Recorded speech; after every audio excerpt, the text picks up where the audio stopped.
কথা ধারাবাহিকের নতুন পর্বে দেখা যায় যে 2 দিন ধরে খাওয়া না পেয়ে জয়দেবের বাড়ি থেকে পালিয়ে এভির ক্যাফেতে ঢুকলে মাকে দেখে চমকে উঠল এভি।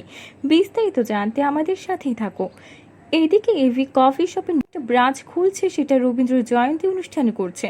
আর কথা ক্যাফেটা এমন ভাবে সাজিয়েছে দেখে এভি তার মায়ের স্মৃতি বেশি করে মনে পড়ছে। এইদিকে কথা এভি মায়ের গাওয়া প্রিয় গানটি গাইতে থাকলে ম্যান্ডি কথাকে থামিয়ে দিলে এভি এসে সেই গানটি কথার সাথে সুর মিলিয়ে দেয়। এটা দেখে চমকে ওঠে বাড়ির সবাই। এদিকে জয়দেবের বাড়ি থেকে মুকুটটা সরিয়ে দিয়েছে কেউ, এটা জানতে না পেরে এভির মাকে 2 দিন ধরে কিছু খেতে দেয়নি জয়দেব ও প্রান্তিক। বাড়িতে কোনো খাবার না পেয়ে বাড়ি থেকে পালিয়ে চলে আসে এভির মা। কোথাও কোনো খাবার না পেয়ে এভির ক্যাফেতে ঢুকে পড়ে, সেখানে সবাই অনুষ্ঠান শেষে খাওয়া দাওয়া করছিল। এভি বাইরে যেতে গিয়ে ধাক্কা লাগলে মাকে দেখে চমকে উঠে এভি আর বলে, মা তুমি আমাকে ছেড়ে এতদিন কোথায় ছিলে, আর আমাদের কেন ছেড়ে চলে গিয়েছিলে? আমি তোমাকে কত জায়গায় না খুঁজেছি।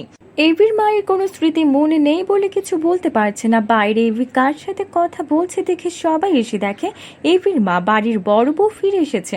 দেখে চমকে উঠল সবাই। তো বন্ধুরা, এবার কি হতে চলেছে?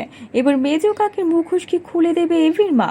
আর তাকে দেখে সবটা কি মনে পড়ে? সবটা জানতে আমাদের সাথেই থাকো। এক্ষুনি একটা লাইক দিয়ে এবং কমেন্ট করে জানিয়ে দাও তোমাদের মতামত। ধন্যবাদ।